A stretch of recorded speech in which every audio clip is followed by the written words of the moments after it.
Hello aspirants, welcome to our channel TR solution academy. আমি সুমিত অধিকারী। আজকে থেকে তোমাদের এসএসসি গ্রুপ সি এবং ডি এর প্র্যাকটিস সিরিজ শুরু হচ্ছে। ঠিক আছে, এটা আমাদের প্র্যাকটিস 1, মানে এটা প্রথম আমাদের ক্লাস হবে। প্রত্যেকটা প্র্যাকটিস সেটে আমাদের 10টা করে কোশ্চেন সলভ করব। ঠিক আছে, তো চলো ক্লাসটা শুরু করা যাক। আচ্ছা দেখো, ফার্স্ট কোশ্চেন তোমাদের কি বলেছে, যদি একটি দ্রব্যের চিহ্নিত মূল্য 6250 টাকা হয়, সেই দ্রব্যের ওপর পরপর দুটি ছাড় 20% ও 25% ছাড় দিলে দ্রব্যের বিক্রয় মূল্য কত টাকা হবে? ঠিক আছে, বুঝতে পেরেছো কোশ্চেনটা? আচ্ছা, মানে একটা দ্রব্য আছে, তার চিহ্নিত মূল্য মানে তার মার্কেট প্রাইস কত? 6250 টাকা। ঠিক আছে, এর ওপর দুটো ডিসকাউন্ট দিয়েছে। একটা ডিসকাউন্ট দিয়েছে 20%, একটা ডিসকাউন্ট দিয়েছে আমাদের 25%, যেটা পর পর দিয়েছে। ঠিক আছে, এই দুটো ডিসকাউন্ট দেওয়ার পরে বিক্রয় মূল্য কত হবে সেটা জানতে চেয়েছে। ঠিক আছে, আচ্ছা সবার ফার্স্টে আমি যদি বলি যে মার্কেট প্রাইস জিনিসটা 6250 টাকা, এর ওপর প্রথমে যখন 20% আমি ডিসকাউন্ট দিয়েছি, 100%-এর জিনিসের ওপর 20% ডিসকাউন্ট দিলে বিক্রয় মূল্য কত? 80% হয়। তাহলে এটা মার্কেট প্রাইস, এর ওপর 20% ডিসকাউন্ট দেওয়ার পরে এর সেলিং প্রাইস হবে এর 80%। হয়ে গেল, এটা ক্লিয়ার করে দিই। বুঝতে পেরেছো? এবার এটা আমার প্রথম ডিসকাউন্ট দেওয়ার পরে বিক্রয় মূল্য হলো, কিন্তু দ্বিতীয় ডিসকাউন্ট দেওয়ার পর মানে 25% ছাড় দেওয়ার পর কত হবে? এটা আমার প্রথম ডিসকাউন্ট দেওয়ার পরে বিক্রয় মূল্য, এরপরে আবার ডিসকাউন্ট দিচ্ছে কত? 25%। তাহলে 25% ছাড় দিলে বিক্রয় মূল্য কত হবে? এর 75%। তাহলে 75/100। ওকে, 20 দিয়ে করলে 4, 20 দিয়ে করলে 5, 25 দিয়ে করলে 3, 25 দিয়ে করলে 4।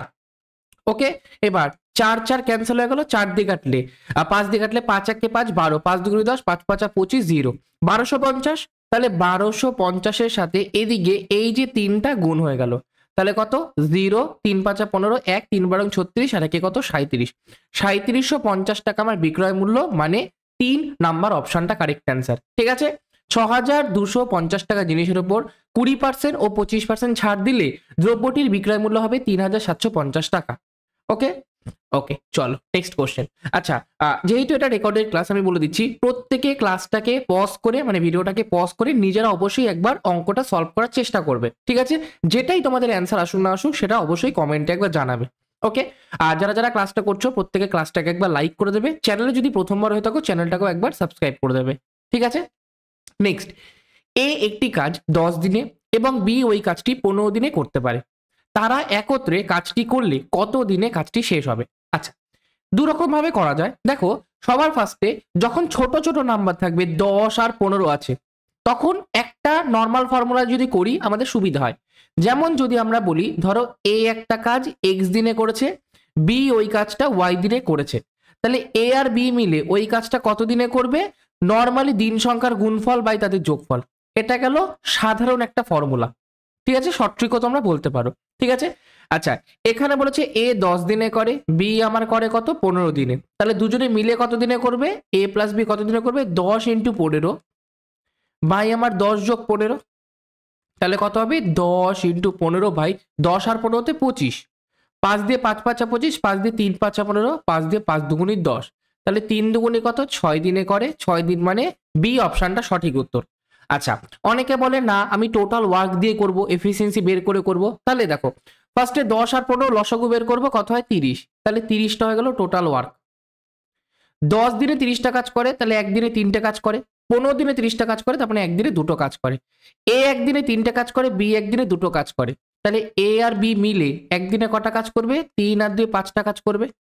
এ আর বি মিলে 5টা কাজ একদিনে করে, তাহলে 30টা কাজ কত দিনে করবে? 30/5 দিনে। তাহলে 5 6 30। এই অঙ্কের ক্ষেত্রে তোমাদের ডান দিকে যদি ফর্মুলার উপর ডিরেক্ট করো তোমাদের অনেকটা সুবিধা হয় আর কি। ঠিক আছে, চলো কার কার বি অপশন অ্যান্সার এসছে অবশ্যই জানাবে। নেক্সট, 6500 টাকার 12.5% হারে 8 বছরের সরল সুদ কত হবে? দেখো, সরল সুদ বের করার নিয়ম কি? ইন্টারেস্ট সমান সমান principal into rate of percent into time by 100। এখান থেকে করলে সিম্পলি বেরিয়ে যায়। এটা তোমরা বাড়িতে করে নাও, এটা তোমাদের হোমওয়ার্ক থাকলো। আমি বলছি একটু ভালো করে দেখো, 12.5%, 12.5%-এর ফ্র্যাকশনাল ভ্যালু 1/8। তার মানে আমি যদি 6500 টাকাকে 12.5% ইনভেস্ট করি, তাহলে 1 বছর পরে এর 1/8 অংশ আমি সুদ পাবো। 12.5% মানে 1/8। তাহলে 6500 টাকা 12.5% কত? 6500 ইন্টু 1/8, এটা আমি 1 বছরে পাচ্ছি। আমাকে বলেছে 8 বছরের সরল সুদ কত হবে, তাহলে 8 বছরের সরল সুদ গুণ 8 করে দেবো, তাহলে 8 কেটে গেল, অ্যান্সার 6500ই পড়ে থাকলো। তার মানে বি অপশনটা সঠিক উত্তর।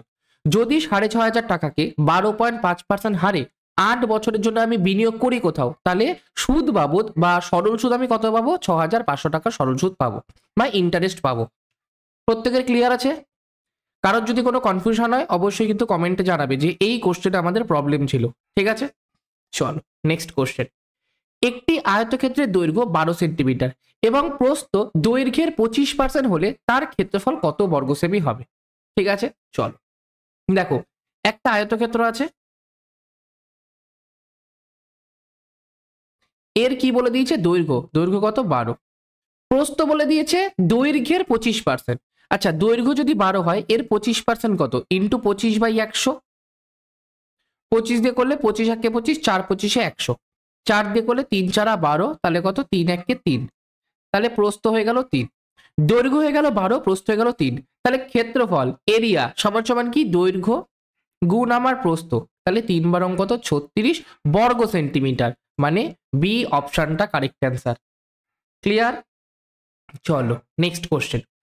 আচ্ছা, 123 গুণ 33.33% যোগ 64 ইন্টু 12.5% সমান সমান কত? এই অঙ্কে দেখো 33.33%কে ভাঙাতে গেলে মানে শেষই হবে না, এটা চলতেই থাকে একটা।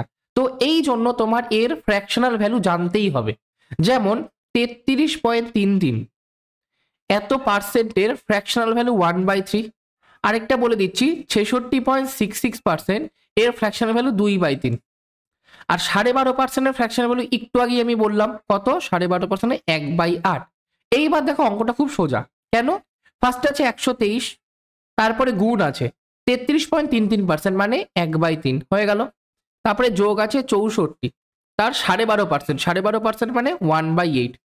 এবার 3 দিয়ে করলে 3 4 12, 3 1 3, 8 দিয়ে করলে 8 8 64, 41 আর 8 কি আছে মাঝখানে, যোগ চিহ্ন, 41 আর 8 যোগ করলে কত, 49, 49 হয়, মানে বি অপশনটা আমাদের একদম সঠিক উত্তর। বুঝতে পেরেছো সবাই? আশা করি ক্লিয়ার আছে। চলো নেক্সট।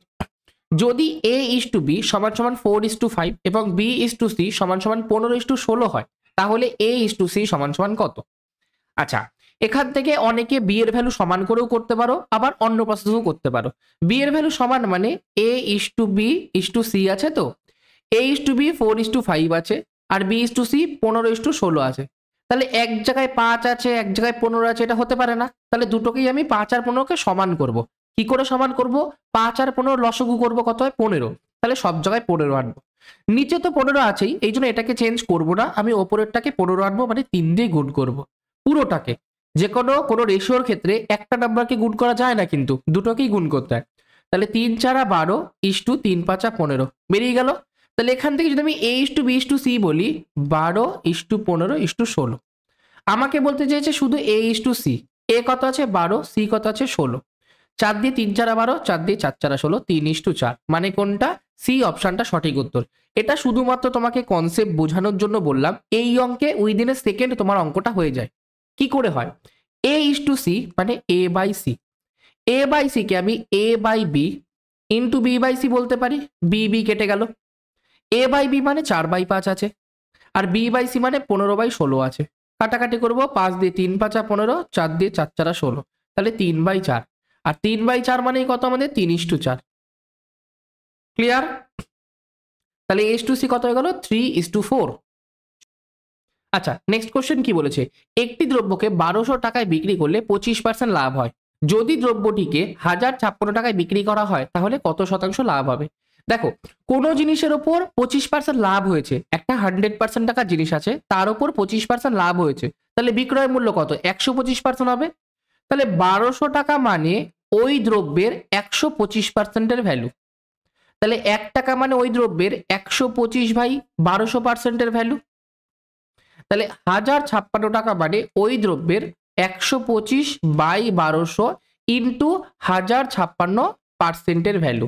ঠিক আছে, সবার ফার্স্টে কাটাকাটি করব কত দিয়ে, 6 দিয়ে করি, 6 2 12 200, 6 দিয়ে করি, 6 একে 6, 6 আর 4 10 45, 6 7 42 36, 6 6 36, এবার কত দিয়ে করবো, 25 দিয়ে যদি করি, 5 25 125, 8 25 200, 8 দিয়ে যদি করি 8 দুগুণি 16, 8 দুগুণি 16, তাহলে 5 দুগুণি 10, 1, 5 দুগুণি 10, 11, 110%-এর ভ্যালু।